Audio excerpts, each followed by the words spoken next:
শুরুতেই আন্তর্জাতিক অপরাধ ট্রাইব্যুনাল থেকে সরাসরি যুক্ত হচ্ছেন আমাদের সহকর্মী সাবরিনা মজুমদার।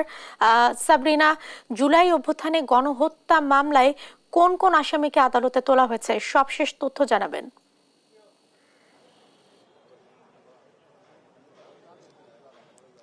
জেসিকা, আপনি যেমনটি জানেন যে আন্তর্জাতিক জুলাই আগস্ট গণহত্যায় কিন্তু নির্দেশদাতা ছিলেন সাবেক প্রধানমন্ত্রী শেখ হাসিনা এবং আওয়ামী লীগের নেতাকর্মীরা, এবং সেই প্রেক্ষিতে কিন্তু আস্তে আস্তে আন্তর্জাতিক অপরাধ ট্রাইব্যুনালের প্রসিকিউশনে বিভিন্নভাবে বিভিন্ন নেতাকর্মীদের আবেদন চাওয়া হচ্ছে তাদেরকে যাতে আন্তর্জাতিক অপরাধ ট্রাইব্যুনালকে হাজির করা হয়। তো সেই প্রেক্ষিতেই আজকে আওয়ামী লীগ নেতা ও সাবেক মন্ত্রী আমির হোসেন আমু এবং কামরুল ইসলামকে আদালতে ট্রাইব্যুনালে ইতোমধ্যে হাজির করা হয়েছে। এবং কিন্তু সকাল 10টার দিকে আমরা দেখেছি যে যাত্রাবাড়ি থানার যে ওসি আবুল হাসান তাকে আবারও হাজির করা হয়েছে, এবং তার কিছুক্ষণ পরে অর্থাৎ 10:15টার দিকে আমির হোসেন আমু এবং কামরুল ইসলাম হাজির হয়েছেন।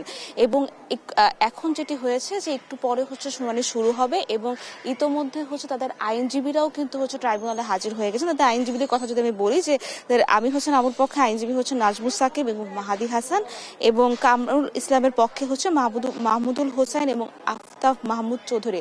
আপনি যেমনটি জানেন যে জুলাই আগস্ট গণহত্যায় কিন্তু সাবেক প্রধানমন্ত্রী শেখ হাসিনাই শুধু নির্দেশদাতা হিসেবে ছিলেন না, তার পক্ষে ছিলেন আওয়ামী লীগের নেতাকর্মীরা। এবং আমির হোসেন আমুর ব্যাপারে যদি একটু বলি, সেটি যে তিনি যে মন্ত্রী ছিলেন, তিনি কিন্তু 19 জুলাই গণ অভ্যুত্থানে 19 জুলাই একটি 14 দলের সমন্বয়ক যেহেতু ছিলেন, ওখানে একটি বৈঠক হয়েছিল, এবং এরপরই কিন্তু কারফিউ জারির সিদ্ধান্তটা ওখান থেকেই আসে। তো সেই হিসেবে কামরুল ইসলাম এবং আমির হোসেন আমু কিন্তু নির্দেশদাতা হিসেবেই ছিলেন। এছাড়া আমরা যদি বলতে চাই যে আন্তর্জাতিক অপরাধ ট্রাইব্যুনালে প্রথম দিকে যে 46 জনের বিরুদ্ধে গ্রেফতারি পরোয়ানা জারি করা হয়েছিল, তাদের মধ্যে এই দুইজন ছিলেন। তো এরই প্রেক্ষিতে এখন তো এই দুজনকে হাজির করা হয়েছে। তো আরেকজন যিনি যাত্রাবাড়ির থানার ওসি, উনাকে আজকে এর আগেও হাজির করা হয়েছে, আজকে আবারও হাজির করা হয়েছে। তো পরে আমরা জানতে পারবো যে তাকে আবারও যে হাজির করা হয়েছে সেটি কোন প্রেক্ষিতে হাজির করা হয়েছে।